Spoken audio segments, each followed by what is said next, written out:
Hello everyone. आज हम बात करने जा रहे हैं पौंडीचेरी यूनिवर्सिटी की। उससे पहले एक बहुत ही इंपॉर्टेंट बात है। आप सबने जैम का एग्जाम दिया, किसी का जैम बहुत अच्छा हुआ, किसी का नहीं अच्छा हुआ, उससे डजंट मैटर। जो पौंडीचेरी यूनिवर्सिटी है, यहाँ पे बहुत बच्चे जो जैम अच्छा जिनका रैंक आता है फिर भी वो पौंडीचेरी यूनिवर्सिटी चूज करते हैं। एक बहुत इंपॉर्टेंट बात मैंने एक लास्ट वीडियो में आपको बताया होगा कि एनआईटीज और आईआईटीज में एमएससी की फीस बहुत ज्यादा है। जो मिडिल क्लास के बच्चे होते हैं, जो मिडिल क्लास के लोग होते हैं जो एग्जाम देते हैं, बट कभी कभी ये होता है कि इतनी ज्यादा फीस होती है एनआईटीज आईआईटीज में कि वो वहां से एमएससी नहीं कर पाते। तो हमारे पास बहुत से चांसेस होते हैं, बट यही बात होती है कि हमें कोई गाइड करने वाला नहीं होता। हमको कोई बताता नहीं कि हमारे पास और कौन कौन सी अपॉर्चुनिटी है। मैं आपको बता रहा हूँ, बहुत सारी एनआईटीज और आईआईटीज की टक्कर देता है ये पौंडीचेरी यूनिवर्सिटी। जो यहाँ पे रिसर्च फैसिलिटी है आप बहुत ही अच्छी है। एक एक करके मैं स्टार्टिंग से आपको एक एक बात इसकी समझाता हूँ पौंडीचेरी यूनिवर्सिटी की। सबसे पहली बात तो मैं बताऊं, एनआईआरएफ रैंक के अकॉर्डिंग इसकी जो रैंकिंग की गई है, इसकी रैंकिंग है 81 रैंकिंग है एनआईआरएफ के अकॉर्डिंग। अगर सेंट्रल यूनिवर्सिटीज में अगर इसकी रैंकिंग देखूं, तो सेंट्रल यूनिवर्सिटीज में आपको मैं बताता हूँ इसकी रैंकिंग कितने पे आती है। इसकी रैंकिंग 9th पोजीशन पे आती है। कौन से पोजीशन पे? 9th पोजीशन पे आती है। ठीक है, ये रही बात रैंकिंग की। अब पहली बहुत इंपॉर्टेंट बात है, एलिजिबिलिटी की बात कर लेता हूं ताकि वही बच्चे देखें जिनको वो एलिजिबल हैं। एलिजिबिलिटी में पहली कंडीशन ये है इनकी कि आपका जो बीएससी होना चाहिए उसमें मिनिमम आपके 55% स्कोर होना चाहिए। मिनिमम 55% आपका होना ही चाहिए। ठीक है। और दूसरी एलिजिबिलिटी में ये क्या कि आपके 10+2 लेवल पे आपको क्या होना चाहिए? मैथ्स होना चाहिए। Maths is compulsory. जरूरी नहीं कि आपके बीएससी में सपोज कोई बच्चा है जो बीएससी ऑनर्स केमिस्ट्री से कर रहा है, थर्ड ईयर में तो उसकी केमिस्ट्री है, बट ऑप्शनल उसके साथ साथ फिजिक्स था, तो वो भी यहाँ एलिजिबल है। एलिजिबिलिटी में खास बात यहाँ पे ये है कि आपके 10+2 लेवल पे क्या होना चाहिए? मैथ्स होना चाहिए। ये कंपलसरी है। ठीक है, बीएससी में और कोई ऐसा कंपलसरी नहीं है। तो रही बात ये एलिजिबिलिटी की। अब इसके बाद मैं आपको बताता हूँ इसका जो एग्जाम होता है वो कब होता है और क्या क्या चीजें होती है। तो इसका जो फॉर्म आता है, एप्लीकेशन फॉर्म की बात करूं मैं, एप्लीकेशन फॉर्म, एप्लीकेशन फॉर्म इसका जनरली जो स्टार्ट होता है वो लास्ट वीक ऑफ मार्च में स्टार्ट होता है। लास्ट वीक ऑफ मार्च में आ जाता है। जैसे ही आएगा मैं आपको नोटिफिकेशन आपको मिल जाएगा, मैं वीडियो पोस्ट करूंगा, आप चेक करते रहिएगा। ठीक है। और इसका जो एग्जाम होता है जनरली, इसका एग्जाम आपको एंड ऑफ मई में देखने को मिलेगा। एंड ऑफ मई में इसका एग्जाम होता है। फिर उसके बाद जो इसका एंट्रेंस एग्जाम होता है उसकी बात करूं मैं, तो एंट्रेंस एग्जाम, देखो जो एंट्रेंस एग्जाम होता है जनरली उसमें कितने क्वेश्चंस होते हैं? 100 क्वेश्चंस होते हैं। कितने क्वेश्चन? 100 क्वेश्चन देखने को आपको मिलेगा, जिसमें से 90 क्वेश्चन आपके तो सब्जेक्ट के होंगे। आपके सब्जेक्ट के होंगे, सब्जेक्ट मतलब कि बेसिकली हम केमिस्ट्री की बात कर रहे हैं, तो केमिस्ट्री के 90 क्वेश्चंस होंगे। जो 10 क्वेश्चन बाकी रह जाते हैं वो क्वेश्चन जो होंगे वो बेसिक मैथमेटिक्स का पूछा जाता है। बेसिक मैथमेटिक्स का मैं आपको बताता हूँ क्यों ऐसा होता है। ऐसा जनरली इसलिए होता है क्योंकि जब हम रिसर्च फील्ड में जाते हैं तो रिसर्च फील्ड में हमें मैथ्स का भी थोड़ा बहुत तो यूज देखने को मिलता ही है। अगर हमें मैथ्स भी आती है अच्छे से तो हम यहाँ पे रिसर्च में इसका बहुत ज्यादा काम हो सकता है। ठीक है। ये रही बात किसके? एंट्रेंस एग्जाम की। इतनी बात समझ में। एंट्रेंस एग्जाम तो अब कोई दिक्कत नहीं होगी किसी को। मार्च में फॉर्म आ जाएगा, आप सब फॉर्म भर दीजिएगा, एंड ऑफ मई में क्या होगा? इसका एग्जाम हो जाएगा। इतनी बात हो गई एग्जाम की। अब मैं बताता हूँ फीस के बारे में। आप फीस देख के सुन के आपको बहुत ही आप शॉक हो जाओगे कि इतनी अच्छी यूनिवर्सिटीज है। इसका फीस मैं आपको बताता हूँ, 20,000 पर ईयर होती है। 20,000 पर ईयर। सोचो 20,000 पर ईयर आपकी इसकी फीस लग रही है, सिर्फ 20,000। और कहीं एनआईटी के अगर मैं आपको बताता हूँ, एनआईटी की अगर आप फीस की बात करो तो 1.2 लाख लगती है। 1.2 lakh per year. Per year. और कहाँ आप फीस की यहाँ इसकी बात करो पौंडीचेरी यूनिवर्सिटी में, यहाँ सिर्फ आपको 20,000 पर ईयर में ही हो जाता है। 20,000 पर ईयर में। साथ ही साथ में स्कॉलरशिप की भी बात करूं तो यहाँ पे आपको स्कॉलरशिप भी अवेलेबल है। बहुत सारी स्कॉलरशिप्स अवेलेबल होती जो कि एनआईटीज और आईआईटीज में हमें नहीं मिल पाती है। तो बहुत ही इंपॉर्टेंट बात है वो बच्चे जरूर अप्लाई करें जो मे भी थोड़ा फाइनेंशियली वीक हो, जो इतना एनआईटीज आईआईटीज की फीस एफर्ड ना कर सके, तो उनके लिए बहुत ही अच्छा चांस है।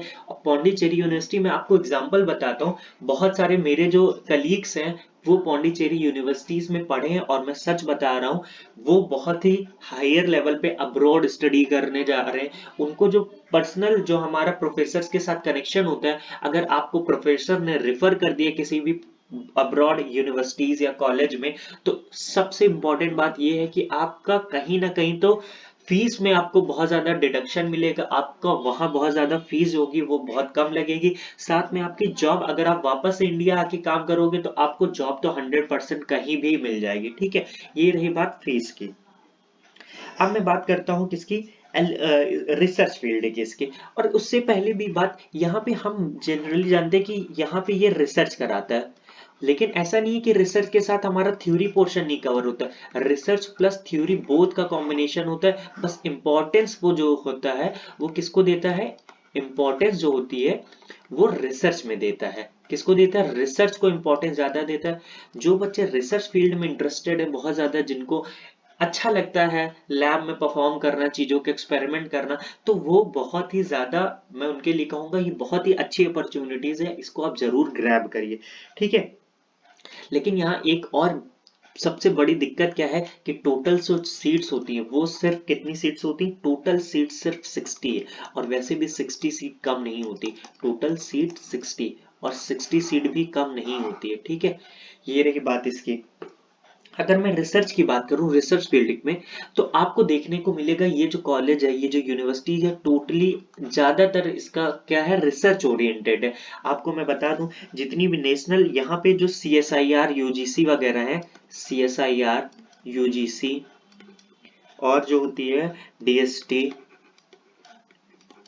DST हो गया, AICTE हो गया, ये सब इसको फंड करती हैं, सपोर्ट करती हैं, रिसर्च वर्क में सपोर्ट करती हैं। अगर आप सोच रहे हो रिसर्च वर्क के लिए CSIR जैसा इंस्टीट्यूट इसको सपोर्ट करता है, यहाँ पे जो इंस्ट्रूमेंट है बहुत बहुत ही अच्छे लेवल पे इंस्ट्रूमेंट्स होते हैं। मैं आपको बताता हूँ, सपोज जो ये NMR की मशीन्स होती हैं वो लगभग आती हैं 2 से 3 करोड़ में।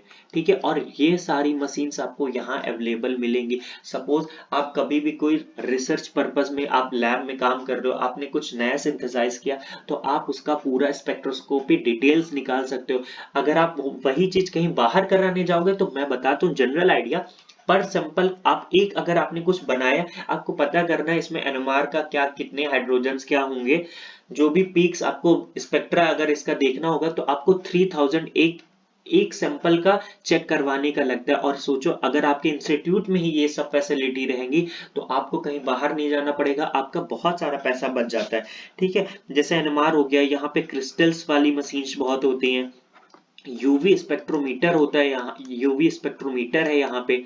तो इंस्ट्रूमेंट की कमी तो नहीं, इंस्ट्रूमेंट तो बहुत ही अच्छे अच्छे। और सपोज आपको कोई ऐसा, आपने काम कर रहा, आप काम कर रहे हो, और यहाँ पे अगर आपको किसी भी इंस्ट्रूमेंट या केमिकल की जरूरत पड़ती है, तो ये वो भी प्रोवाइड कराते हैं। आप ये देख रहे हो CSIR UGC SIT, अगर ये इसको रिसर्च में सपोर्ट कर रही है, रिसर्च में इसको सपोर्ट करती है पौंडीचेरी यूनिवर्सिटी को, तो आप समझ जाओ कि यहाँ पे कितनी सारी फैसिलिटीज होंगी। CSIR वगैरह में तो हर मशीन, हर केमिकल ऑलमोस्ट अवेलेबल होते हैं। तो इतनी बात समझ में आई, ये था किसका, रिसर्च के बारे में। ठीक है, मशीन्स तो आपको बहुत सारी अवेलेबल मिलेंगी ही मिलेंगी। देखो, बहुत बच्चे अब ये सोचेंगे कि सर मैं देखो ये होता है कि हम जब MSc कर लेते, हमारे पास दो ऑप्शन हमको मिलते हैं PhD करने के लिए, या तो हम नेट निकालें या तो गेट निकालें। गेट से बेसिकली आप IITs में जाओगे, और नेट निकाल के आप CSIR वगैरह में जाओगे। तो वो तो रही बात, ठीक है। कुछ बच्चे ये सोचते हैं कि मुझे प्लेसमेंट मिल जाए डायरेक्टली, तो प्लेसमेंट का बहुत ही अच्छा सिनेरियो यहाँ पे है, बहुत ही अच्छी अपॉर्चुनिटीज आपको मिलेंगी। साथ ही साथ यहाँ अगर आपको अब्रोड जाना है, अब्रोड से स्टडी करना है, तो मैं आपको बता दूं इंटरनेशनल और नेशनल इंस्टीट्यूट, यहाँ पे जो गवर्नमेंट एजेंसीज हैं वहां पे आपको पोस्ट मिलती है, वहां पे आपको रिफर किया जाता है। तो आप अब्रोड भी जाएंगे ना, तो आपकी फीस बहुत कम लगेगी। और एक और बहुत इंपॉर्टेंट बात है, इस बात को बहुत ही इंपॉर्टेंस देना, अगर आपका प्रोफेसर से कनेक्शन अच्छा है, अगर आपका प्रोफेसर से कनेक्शन अच्छा है, देखो अगर आपने कनेक्शन बना लिया है प्रोफेसर से, ठीक है। तो यहाँ के जो प्रोफेसर है, ऑलमोस्ट प्रोफेसर जो हैं वो कहीं ना कहीं अब्रॉड से पढ़ के आए, कोई जापान से है, कोई जर्मनी से, कोई यूएसए से, तो वहां से एक उनका रेफरेंस होता है। तो अगर आपने कनेक्शन बनाया प्रोफेसर से और आप रिसर्च फील्ड में आगे जाना चाहते हैं, आप वहां पे अच्छा रिसर्च कर रहे हैं, प्रोफेसर आपको देख रहे हैं, उनके अंडर में आप गाइडेंस में आपको देखा जा रहा है कि आप क्या कर रहे हैं, अगर उनको अच्छा लगा आप कोई रिसर्च काम कर रहे हो, अगर उन्होंने आपको पीएचडी के लिए या किसी भी समर ट्रेनिंग के लिए भी रेफर कर दिया, तो समझ लो आपकी लाइफ जो होगी वो बहुत ज्यादा सेट हो जाएगी। आपको उसके बाद कोई टेंशन लेने की जरूरत नहीं होगी। अगर आपको पीएचडी के लिए इन्होंने रेफर कर दिया किसी भी अब्रॉड यूनिवर्सिटी में, है ना, अगर आप अब्रॉड चले जाओगे तो वहां पे आपकी फीस कम हो जाएगी, साथ ही साथ वहां पे उसके बाद आपको जॉब जो भी होगी आपको बहुत ही आसानी से आपको जॉब मिल जाएगी। और उनके लिए जो डायरेक्टली यहाँ से सोच रहे हो प्लेसमेंट मिलेगा कि नहीं मिलेगा, तो उनके बारे में मैं बात करूं तो प्लेसमेंट की अगर मैं बात करूं तो यहाँ पे मैं बताता हूँ बहुत सारी इंडस्ट्रीज होती हैं, जैसे फार्मास्यूटिकल इंडस्ट्री, फार्मास्यूटिकल कंपनीज हो गई, केमिकल मैन्युफैक्चर जो करती हैं, केमिकल मैन्युफैक्चर केमिकल मैन्युफैक्चर और जैसे कि इंडस्ट्रीज हो गई,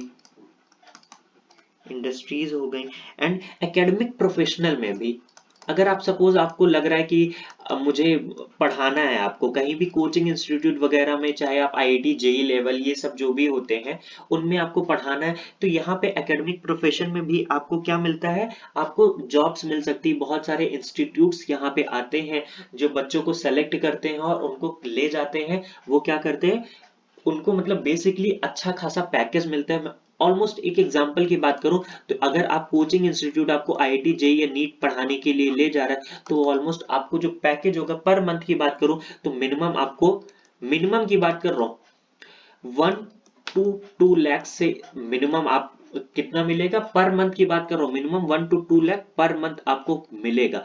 बट ये तो होता है कि वहां पे आपको मेहनत भी बहुत करनी पड़ेगी। तो देखो, अगर आप अब्रॉड से स्टडी करने जा रहे हो तो उसके लिए भी बहुत अच्छी अपॉर्चुनिटी यहाँ मिलेगी आपको। अगर आप प्लेसमेंट डायरेक्ट लेना चाहते हो तो प्लेसमेंट भी बहुत सारी केमिकल फैक्ट्रीज जो होती हैं, इंडस्ट्रीज जो होती हैं जो मैन्युफैक्चर करती है केमिकल, वो भी यहाँ पे विजिट करती हैं आपको प्लेसमेंट के लिए। तो प्लेसमेंट भी आपका श्योर ही हो जाएगा अगर आप थोड़ा सा भी सही हो, आपको अगर आपकी फील्ड अच्छी है, आप अच्छे से रिसर्च कर रहे हो, प्रोफेसर से आपका कनेक्शन अच्छा है, तो ये सब भी बहुत ज्यादा डिपेंड करती है। ठीक है, इतनी बात समझ में।